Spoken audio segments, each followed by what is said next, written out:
Tetapi apabila kita dapat capai kepuasan apabila kita dapat capai, kita bersyukur dengan kecukupan tu, bahagia dia lain macam kan. Itu memang best lah.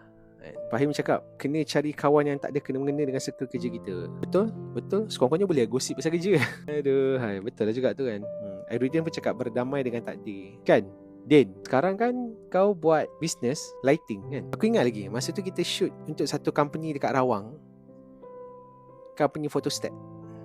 Shooting. Lepas tu kau cerita tentang lighting punya job. Ada seorang budak tu, dia buat lighting. So kau tengok dia macam okay, masuk semua kan. The business was good kan.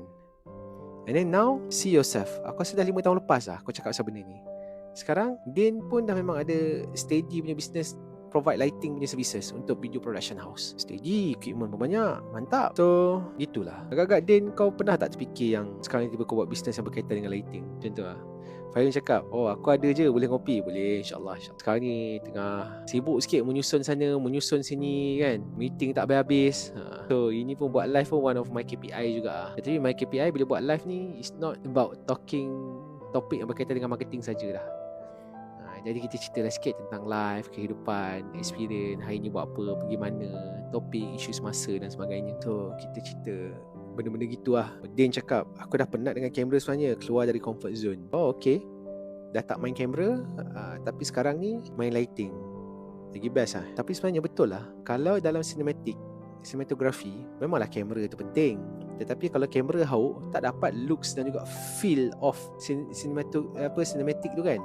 Dengan shadownya kan, dengan white balance lightingnya. Fahim cakap, aku pun tak sangka kau boleh buat lighting siap ada company. Nampak betul. So, jadi benda yang kita buat kan hari ni, kita buat dan we never know for the next 5 years apa peluang ataupun opportunity ataupun reward yang kita akan dapat. Yang seronok tu, mana tahu kahwin 2, kahwin 3, dapat bini baru. Aduh, itu salah satulah. Jadi, kenapa kita nak kena berserah sebenarnya? The reason kenapa kita kena berserah, kita sebenarnya nak dapatkan ketenangan. Dan bila kita dah dapatkan ketenangan tu, itulah saat dan juga momen di mana kita boleh buat a better decision. We have the clarity. Kita dah tahu dah data, apa semua data, nak buat decision dan sebagainya. Tapi kalau kita tak tenang, macam mana? Tak jadi juga. I would love to share a story lah tentang seorang usahawan Melayu Islam. It was told to me from a friend. Dia cerita, this guy, apa dia buat adalah, menarik jugalah method dia. Method dia menarik. Apa yang dia buat adalah, katalah dia meeting, dia buat proposal, dia dah come out dengan plan, strategi, structure, blueprint dan sebagainya, apa mak nenek bagai semua dia dah buat lah.